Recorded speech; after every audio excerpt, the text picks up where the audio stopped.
Hello everyone, मैं दिलीप चनानी आपका हार्दिक स्वागत करता हूं ज्ञान सागर क्लासेस के अंदर। तो आप लोगों के चल रहे हैं पेपर। तो उन पेपरों को देखते हुए हम लोग आप लोगों के लिए लेकर के आए हैं फुल पेपर का रिव्यू। तो अभी आज आप लोगों का पेपर हुआ है सीएमए फाइनल का कॉर्पोरेट फाइनेंशियल रिपोर्टिंग, सीएफआर। तो मैं लेकर के आया हूं आप लोगों के लिए सीएफआर के पेपर का डिटेल रिव्यू। चलिए, टाइम बिना वेस्ट किए हुए हम लोग स्टार्ट करते हैं सीएफआर के पेपर का रिव्यू। जो भी मेरे स्टूडेंट से आज बातचीत हुई कि जो ये पेपर आया है आपका कॉर्पोरेट फाइनेंशियल रिपोर्टिंग का पेपर नंबर 18, तो इस पेपर के अंदर काफी सारी चीजें ऐसी हैं इस पेपर के अंदर जो कि मॉडरेट से लेकर के कही जाए, मॉडरेट से स्टार्ट होकर के ये गई है थोड़ा टफनेस की तरफ। प्रीवियस अटेम्प्ट के कंपैरिजन में ये पेपर टफ है रियलिटी में। अब जैसा कि एमसीक्यू मैंने इस पेपर के जब देखे, तो इन एमसीक्यू के अंदर जो क्वेश्चन नंबर वन है रिलेट कर रहा है आपके वैल्यूएशन ऑफ इन्वेंट्री, जिसके बारे में हमारे मॉड्यूल के अंदर कुछ भी नहीं दिया हुआ है सीएफआर की। लेकिन जब आप सीएमए फाइनल के स्टूडेंट हैं तो आपको ने इंटर के अंदर कॉर्पोरेट अकाउंटिंग के अंदर भी पढ़ा related to the inventory Ind AS number 2 के बारे में, तो उससे रिलेट करता हुआ क्वेश्चंस हैं। और आगे भी मैंने जितने क्वेश्चंस इसके चेक किए, तो उन क्वेश्चंस के अंदर कुछ एमसीक्यू ऐसे हैं जो कि इजीली आप 4 मार्क्स के अंदर कवर कर सकते हैं। चलिए, क्वेश्चन नंबर फर्स्ट के बारे में मैं अगर बातचीत करूं, जो कि मैंने आपको बताया पूछा गया है इन एएस नंबर 2 से। क्वेश्चन में पूछा गया कि मेघना limited provide you the following information relating to the units 5,25,225 units, intermediate component held 31/3/2025, purchase किया गया है 100 रुपए में, एस्टिमेटेड सेल प्राइस है 130, कॉस्ट ऑफ सेल्स है 10, कॉस्ट ऑफ कन्वर्जन है 5। अब ये पूछ रहा है कि इसको बुक्स के अंदर किस वैल्यू पे दिखाया जाएगा। तो जब बुक्स पे दिखाने की जब बातचीत होती है, उसके अंदर हम लोग लेते हैं लोअर ऑफ कॉस्ट और एनआरवी। कॉस्ट की बात करें तो कॉस्ट है 100 रुपए, साथ में कॉस्ट ऑफ कन्वर्जन है 5, तो टोटल कॉस्ट तो हमारी हो गई 105 की। और वहीं देखें एस्टिमेटेड सेलिंग प्राइस है 130, कॉस्ट ऑफ सेल है 10, तो एनआरवी हो गई 120 रुपए। विच एवर इज लेस, तो लेस है 105। हम 105 को मल्टीप्लाई करेंगे 5,25,225, तो उसका करेक्ट आंसर आएगा सी। तो जो आपका क्वेश्चन नंबर 1 है उसका करेक्ट आंसर होगा सी। राइट, आगे बढ़ते हैं। आगे क्वेश्चन नंबर 2 जो आपसे पूछा गया है वो पूछा गया है कि the amount of diluted earnings क्या होने वाला है। तो जो क्वेश्चन नंबर 2 है, इस क्वेश्चन का करेक्ट आंसर होगा 61,26,000। देखिए, क्वेश्चन के अंदर बोला गया नेट प्रॉफिट आफ्टर टैक्स है 60 लाख रुपए का। अब डाइल्यूटेड अर्निंग अगर अपन को निकालनी है तो प्रॉफिट के अंदर हम लोग ऐड करते हैं post tax profit. Post tax जो सेविंग हुई है इंटरेस्ट के ऊपर, उसे हम लोग एड बैक करते हैं। तो पूरा का पूरा कैलकुलेशन जब हम इसका करेंगे तो इसका करेक्ट आंसर आने वाला है बी। क्वेश्चन नंबर 3 काफी अच्छा था, इंपेयरमेंट लॉस से रिलेट क्वेश्चन कर रहा है। क्वेश्चन के अंदर बोला आपकी गुडविल की वैल्यू है 50,000, प्लांट एंड मशीनरी है 2 लाख, टोटल हुए 2.5 लाख रुपए। द रिकवरेबल अमाउंट हो गया 1,75,000। अगर मैं देखूं तो हमें टोटल इंपेयरमेंट लॉस हुआ है 1,75,000, हमें इंपेयरमेंट लॉस हुआ है 75,000 रुपये का। तो इंपेयरमेंट लॉस सबसे पहले रिटर्न ऑफ किया जाएगा गुडविल में से। 75 के लॉस में से 50,000 गुडविल के गए, बचे 25,000। तो इस 2.5 लाख रुपए में से मैं लेस कर दूंगा वैल्यू, सॉरी, 2 लाख में से मैं 25,000 को लेस कर दूंगा। तो मेरी प्लांट एंड मशीनरी की वैल्यू बचेगी 1,75,000। तो इस क्वेश्चन का करेक्ट आंसर होगा सी। गुडविल तो हो जाएगी जीरो, प्लांट एंड मशीनरी की वैल्यू रह जाएगी 1,75,000। Right. Question number 4 again theoretical question है। क्वेश्चन नंबर 4 का जो आंसर है, change in accounting estimate under Ind AS number 8 are applied. इसका करेक्ट आंसर होने वाला है आपका ए, प्रोस्पेक्टिवली। क्वेश्चन नंबर 5 आपसे पूछा गया है related to valuation of goodwill. इस क्वेश्चन की बात करूं तो ये आपके मॉड्यूल का ही क्वेश्चन है, जो इजीली 4 नंबर के क्वेश्चन में या 6 नंबर के क्वेश्चन में कवर किया जा सकता था, क्योंकि मॉड्यूल के अंदर same to same copy paste question दे रखा है, जिसके अंदर आपसे पूछा गया है the value of goodwill under capitalization of profit and capitalization of super profit. Right. तो इसकी जब बातचीत की जाए तो आपको एवरेज प्रॉफिट दे रखा है 72,000 का। तो मैं जब इसकी कैपिटलाइज वैल्यू निकालूंगा, रेट ऑफ रिटर्न का डिवाइड दूंगा, तो इसकी वैल्यू आएगी 6 लाख। और 6 लाख में से जब मैं नेट एसेट्स को माइनस करूंगा तो 6 लाख माइनस 4 लाख 80, तो गुडविल आ रही है मेरी 1,20,000। अब आंसर बी और डी दोनों पॉसिबल है। आगे पूछा गया द वैल्यू ऑफ गुडविल, अब निकालना है सुपर प्रॉफिट के अकॉर्डिंग। तो सुपर प्रॉफिट के अकॉर्डिंग अगर अपन चलते हैं तो सुपर प्रॉफिट निकालने के लिए हम लोग लेंगे कैपिटल एम्प्लॉयड 5 लाख, 5 लाख का 12% होता है 60,000, राइट। सुपर प्रॉफिट के लिए हम लोग इसको नॉर्मल प्रॉफिट में से माइनस कर देंगे तो हमारे पास सुपर प्रॉफिट आ गया 12,000। एंड 12,000 के अंदर 12% का जब मैं डिवाइड दूंगा तो मेरे पास आंसर आएगा 1 लाख। तो इस क्वेश्चन का करेक्ट आंसर होने वाला है डी, राइट। बात करें क्वेश्चन नंबर 6 के बारे में।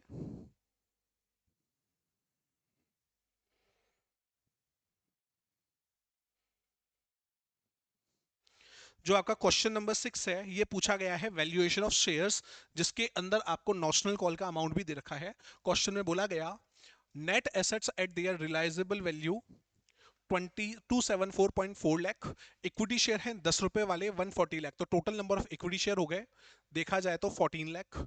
कॉल इन एरियर है 5,60,000 रुपए की। तो जब भी हम वैल्यूएशन ऑफ शेयर्स करते हैं तो नॉशनल कॉल के अमाउंट को नेट एसेट्स के अंदर ऐड कर दिया जाता है। तो टोटल नेट एसेट्स हो गई 280 लाख। इसके अंदर जब मैं इक्विटी शेयर 14 लाख का डिवाइड दे रहा हूं तो पर इक्विटी शेयर की वैल्यू आ रही है 20 रुपए। अब इसमें से कॉल इन एरियर है 2 रुपए से मैं माइनस कर दूंगा तो पर इक्विटी शेयर की वैल्यू हो गई जो पार्टली पेड अप है 18 रुपी। तो इस क्वेश्चन का करेक्ट आंसर होगा बी।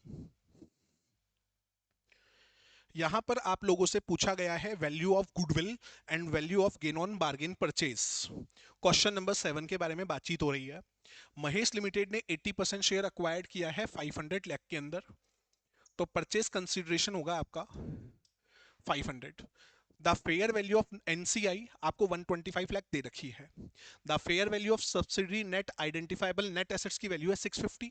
तो जब हम लोग गेन ऑन बार्गेन परचेस निकालते हैं तो उसमें एनसीआई को ऐड करते हैं और नेट एसेट्स को लेस करते हैं। तो काफी स्टूडेंट ने 125 एनसीआई जरूर ले लिया होगा, लेकिन क्वेश्चन में बोला गया है NCI is measured eight proportionate fair value of identifiable net assets method. तो नेट एसेट्स हैं 650, 650 का 20% होता है 130, राइट। एंड नेट एसेट्स में इसमें से माइनस करूंगा 650, तो अल्टीमेट मेरे पास माइनस का 20 आ रहा है। तो ये हो गया गेन ऑन बार्गेन परचेज 20। हो सकता है कुछ स्टूडेंट ने यहां पर एनसीआई की वैल्यू 130 की जगह 125 दी हो, इस कारण से उन्होंने आंसर टिक किया हो 25। बट क्वेश्चन के अंदर साफ बोल रखा है आइडेंटिफाइबल नेट एसेट्स के अकॉर्डिंग लेना है, तो हम 650 का 20% लेंगे तो कितना आएगा 130, राइट। आगे बढ़ते हैं।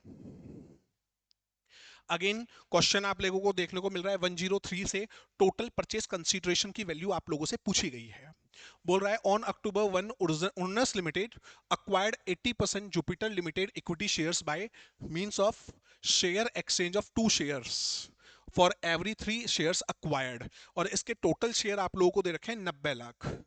तो 90 लाख का 80% आपने अक्वायर किया है, 90 लाख का 80% आपने अक्वायर्ड किया है और हर 3 के बदले आपने 2 शेयर इशू किए हैं, राइट। उस अकॉर्डिंग टोटल आपने जो शेयर इशू किए हैं ने वो किए हैं 48 लाख और एक इक्विटी शेयर की वैल्यू है 6 रुपी।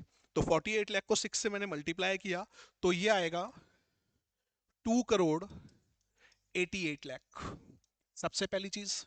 बाद में बोला गया कि आपने हर शेयर के बदले 88 पैसे का अमाउंट पे किया है, जितने भी शेयर आप लोगों ने इशू किए उसके 88। तो 72 लाख मल्टीप्लाई बाय 0.88 और ये डेफर्ड पेमेंट है तो इसके हम लोगों को 110 का डिवाइड देना पड़ेगा, जिससे कि equalisation of present value factor को देखते हुए तो ये आपका आएगा 57,60,000 रुपए।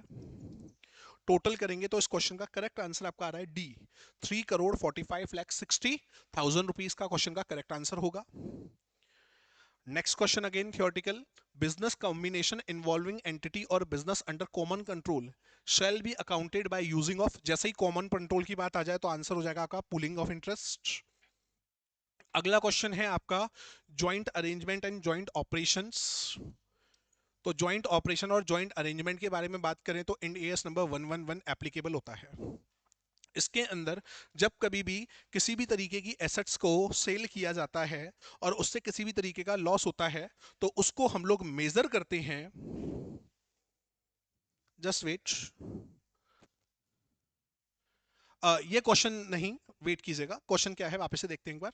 Company P limited acquired 20% voting power of Q limited for 46,000 during the financial year. Q limited make a profit of 20,000 and other component income 10,000। Actually ये 20% स्टेक है जहां पे जो होल्डिंग एंड सब्सिडरी के एसोसिएट रिलेशन अप्लाई हो रहा है। Associate Ind AS applicable होगा एसोसिएट से रिलेटेड। तो जब मैं बात करूं तो इसकी इनकम हुई है 20,000 एंड 10,000, टोटल हो गया 30,000। तो 30,000 का आपका पार्ट है 20%। तो आपकी टोटल इनकम इन्वेस्टमेंट में इंक्रीमेंट हो रहा है 6,000 का। 46 प्लस 6 तो टोटल आ गया 52,000, इसके आंसर होगा। हाँ, जिस क्वेश्चन के बारे में मैं बातचीत कर रहा था वो है क्वेश्चन नंबर 11, जहां पे हम लोग जॉइंट अरेंजमेंट इन एएस नंबर 111 अप्लाई करेंगे, जॉइंट ऑपरेशन वाला। यहां पर जब कभी भी एसेट्स को सेल करने से जो लॉस होता है, उसके अंदर जितना भी पार्ट है सामने वाले का, उसके बियाफ पे हम लोग लॉस को रिकॉग्नाइज करते हैं। तो अनंत लिमिटेड के पास स्टेक है 60% और 40% किसी दूसरे जॉइंट ऑपरेटर की है, तो इस लॉस को ही रिकॉग्नाइज किया जाएगा। 6 लाख का 40% हम लोग लेंगे तो वो आएगा 2,40,000। तो इस क्वेश्चन का करेक्ट आंसर होने वाला है बी। अगला क्वेश्चन है, when a parent company lose the control of subsidiary. मतलब आपने पहले 52% ले रखा था, आपने 10% हटा दिया तो रह गया 42%। तो जितना भी इन्वेस्टमेंट है उसको आप लोग शो करेंगे फेयर वैल्यू के ऊपर। तो इसका करेक्ट आंसर होगा B, it is recognise at its fair value when control is lost, जो बचा हुआ इन्वेस्टमेंट है। राइट। क्वेश्चन नंबर 13 पूछा गया है ह्यूमन रिसोर्स से, डायरेक्ट हिंट भी दे रखी है कि एचआर ऑपरेशन है, तो इसका क्वेश्चन का करेक्ट आंसर होगा ह्यूमन रिसोर्स। फिर पूछा गया है कॉस्ट अकाउंट गवर्नमेंट अकाउंटिंग से क्वेश्चन, IGAS2 किससे रिलेट करता है। तो IGAS2 अगर मैं बातचीत करूं, यह रिलेट करता है accounting and classification of grant in 8। अगला क्वेश्चन है external benefit of sustainability reporting can include. इस क्वेश्चन का करेक्ट आंसर होने वाला है आपका डी, बोथ बी एंड सी। तो ये तो थे आपके पूरे के पूरे एमसीक्यू। अब मैं अगर आगे के बारे में आप लोगों से बातचीत करूं, अगेन पेपर पैटर्न के अकॉर्डिंग जो रहता है वही का वही पैटर्न आया है। 2 के ए के अंदर हम लोगों ने देखा आपका डेफर्ड टैक्स एसेट्स और डेफर्ड टैक्स लायबिलिटी से रिलेटेड क्वेश्चन पूछा गया है, जो कि इजी क्वेश्चन है काफी। क्वेश्चन नंबर अगर 2 के बी की बात करें, ये रिलेट कर रहा है आपका फॉरेन एक्सचेंज से। अगेन ये भी काफी अच्छा क्वेश्चन पूछा गया है। राइट। जब क्वेश्चन नंबर 3 मैंने चेक किया, मैंने कहा इससे इजी क्वेश्चन आपको कहीं भी देखने को नहीं मिल सकता, जो कि क्वेश्चन पूछा गया है आपका सेगमेंट रिपोर्टिंग से। और एज यूजुअल पेपर पैटर्न की बात करें तो 3 का भी आपका क्वेश्चन है जो कि रिलेट कर रहा है वैल्यूएशन ऑफ शेयर्स। इसी का ही एमसीक्यू पूछा गया। Based on the above detail you are required to compute the equity share. ये अगेन आपके मॉड्यूल का ही क्वेश्चन आप लोगों से पूछा गया है। राइट। इसके बाद क्वेश्चन पूछा गया है फाइनेंशियल इंस्ट्रूमेंट। या तो क्वेश्चन हमेशा इसमें से पूछता है आपका नॉन बैंकिंग फाइनेंशियल कॉर्पोरेशन से या फिर फाइनेंशियल इंस्ट्रूमेंट से। अगेन पैटर्न के अकॉर्डिंग मैं बात करूं, ये क्वेश्चन पूछा गया आपके फाइनेंशियल इंस्ट्रूमेंट से। और इसके बी पार्ट के अंदर हमेशा इन AS 103 में से हमारा इंटरनल रिकंस्ट्रक्शन का जो क्वेश्चन पूछा जाता है वही क्वेश्चन पूछा गया। क्वेश्चन नंबर 5 के बारे में बात करें तो क्वेश्चन नंबर 5 जो है, क्वेश्चन बाहर से है, लेकिन मैं एक चीज क्लियर कर दूं, सेम इस पैटर्न का क्वेश्चन आपके मॉड्यूल में भी दिया गया है। 14 मार्क्स का एकदम नॉर्मल क्वेश्चन दिया गया है, कोई भी एडजस्टमेंट नहीं है, केवल परचेस कंसीडरेशन का कैलकुलेशन आप लोगों को करना है, अदरवाइज बाकी पूरा का पूरा क्वेश्चन एकदम सेम है। Right. Question number 6 as usual हमेशा पूछा जाता है इन AS नंबर 110 से, जो कि रिलेट करता है कंसोलिडेशन से विद सम एडजस्टमेंट। इस क्वेश्चन को रीड करने से लगा हाँ भैया ये क्वेश्चन कंपैरेटिवली दूसरे क्वेश्चन के कंपैरिजन में काफी टफ पूछा गया है। Question number 7 again economic value added, देख सकते हैं आप यहां पे डायरेक्टली पूछा गया। Just a second. अगेन ये क्वेश्चन पूछा गया है आपके इकोनॉमिक वैल्यू एडेड से 7 मार्क्स का। और इस 7 मार्क्स की थ्योरी में आपसे पूछा गया related to the briefly explain the various category of capital as mentioned in the integral reporting framework। Eighth question, एक क्वेश्चन गवर्नमेंट अकाउंटिंग का related to public accounting committee और एक गसाप से रिलेटेड क्वेश्चन पूछा गया है। और 4 नंबर का क्वेश्चन जो हमेशा हमारा पूछता है इंडियस 103 एंड 110 में से। तो इस पूरे पेपर का जब मैंने एज अ रिव्यू की मैं बात करूं, तो क्वेश्चन नंबर, अगर कंसोलिडेशन की बात करूं 6 की, और क्वेश्चन नंबर 2 के बारे में बात करूं, ये थोड़े से टफ हैं। Otherwise paper overall moderate level का है। हाँ, एमसीक्यू करने में आपको काफी ज्यादा टाइम लगा होगा, एज यूजुअल सीएफआर के पेपर के एमसीक्यू के अंदर टाइम ज्यादा लगता है। जल्दी से जल्दी आप बताइएगा आपके कितने एमसीक्यू सही है। धन्यवाद।